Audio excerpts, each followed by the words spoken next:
afhayeenkii hore ee madaxtooyada Soomaaliland Axmed Saleebaan Duxul oo waqtigan ku sugan dalkaasi Faransiiska ayaa TV-ga caalamiga ah ee Bulsho oo khadka xilligan si toos ah ugu jira waxaana wax ka weydiin doonaa halka ay marayso wada hadalka u dhaxeeya isbedel doonka xusbiga kulmiye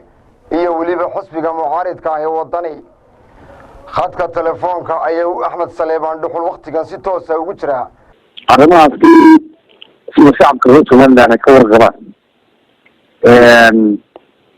xisbiga weyn ee wadani ayaa isbahaysiga kulmiye dareenba wadahadal kuma jirin wadahadalkaas waxa weeye wadahadal la doonayo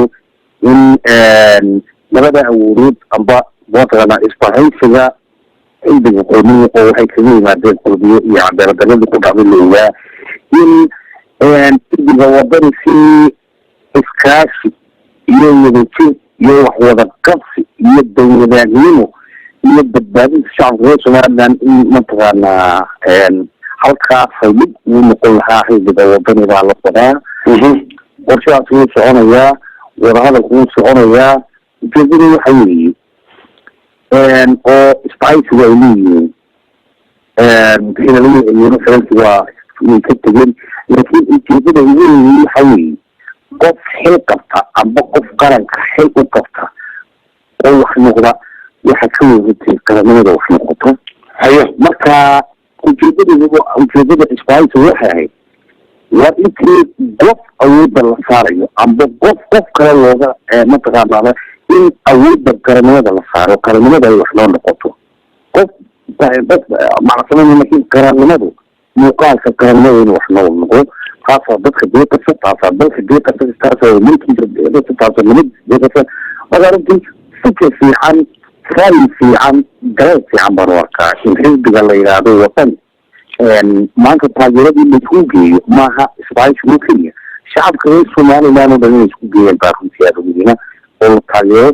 waxaan doonaynaa ummad nabadkooda noolaata isug ummad nabadkooda noolaata inay doonayna ummad wadajirkooda noolaata inay doonayna ummad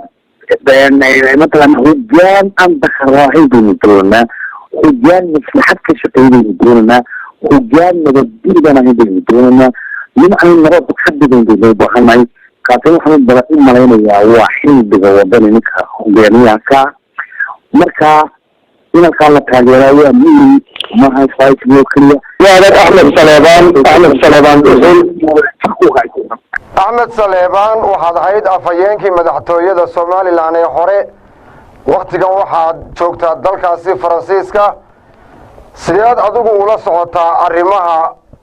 siyaasadda Soomaaliland ee waliba ku saabsan isbedel doonka aduu sideebaad ula socotaa arrimahaasi waqtigan hawshu way socotaa waa howl horumar ku socota talaabooyin horumar ku socda wixii la keenayaa waa farsamo si loo qaban lahaa si taageerada cudurda ummadda reer Somaliland la isku geyn lahaa ayaa laga fikirayaa ragga waa la socota ragga isbahaysiga maanta ku jira qaranka oo raggiis oo dhisay halbowlaha uu ahaa qaar aan nasan baa ku jiray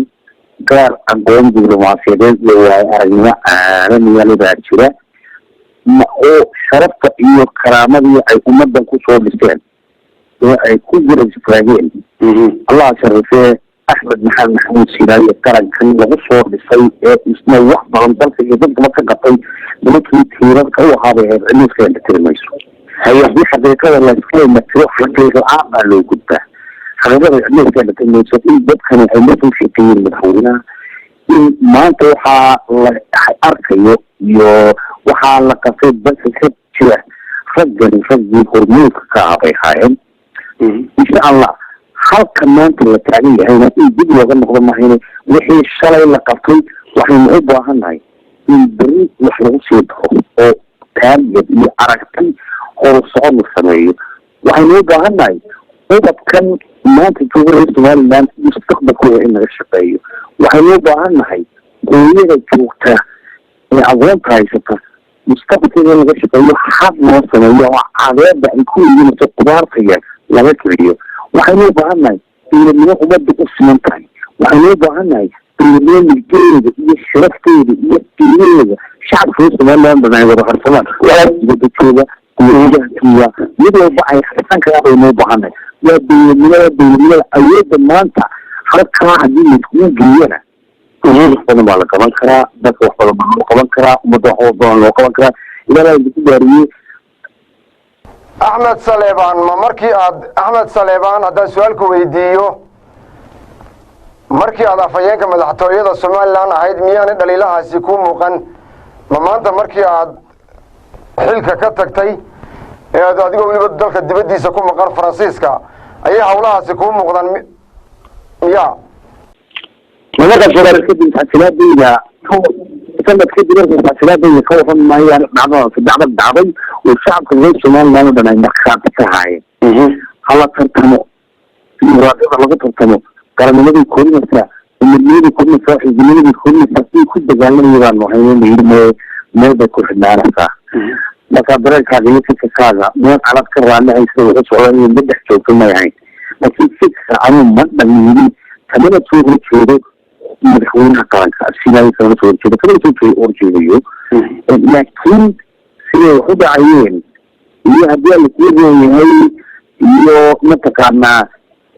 in la ordodobo meeshii oo si madax banaan in loo tartamo anaga waxaanu ka soo horjeednay war saldhig dimuqraadiyad oo adag kulmi ha noqdo laakiin noqon yahay marka sabab mid adag usii eegnaa ma jirto waayahay axmed saleebaan qof meesha ku jira waxyari dhegeyso wax ahaan dadka meesha ku jiray marmaa qof ahaan shaksi qofna uu shaksi ahaan u danaysanayay garannimada iyo wanaageeda qof walba haddii dareen somalilandnimo ku joogo u dareemay oo uu doonayay inay wax wanaagsani qabsoomaan oo jiraanyo dhaxal wanaagsan uu dhigo taa la wado tartanka la barto dimuqraadiyadda la barto waxyaabahaasoo dhan laga shaqeey axmed saleebaan haddaan su-aalku weydiiyo isbedel doonka xusbiga kulmiye ee waktigii hore iyo waktiga kooxdiina nimanka wadahadalka la wada xusbiga mucaaridka ah ee wadani iskuma wada raacsanidin isku wada aragtina ma tiidin waxaa la leeyahay waa rag yaroo kooban ayuunbaa hawsha sii wada arrintaasi maxaad ka leeday mid iyo laba ma sheegi karo laakiin saaka ba waxaad eegtaa hargeysa kulankii ka dhacay ee gudoomiyaha xisbiga wadani lala qaatay iyo mas-uuliyiinta wadani lala qaatay ee hargeysa ka dhacay ee isbahaysiga dimuqraadiga ee kulmiye ay goobjoog ka ahayeen bal waxaad daawataa sawirada midyaane muuqaalada ku jiray dadka ku jiray miyaan lahayn intii isbahaysiga oo dhan yaa ka maqnaa yaa ka maqnaa ma sheegin mid iyo laba markii horeba ahayd shaqooyinkii markii horeba aya kaasi waxa uu ahaa axmed saleebaan dhuxul afhayeenkii hore ee somalilan madaxtooyada somalilan oo khadka si toosa telefoonka ugu warramayey tv-ga caalamiga ah ee bulsho isagoo ku sugan dalkaasi faransiiska waxaanu inooga warramayay wadahadalka u socda isbedel doonka xusbiga kulmiye iyo weliba xusbiga mucaaridka ah ee wadani aada buu umahadsan yihi hal marida tii aan weydiin waxay ahayd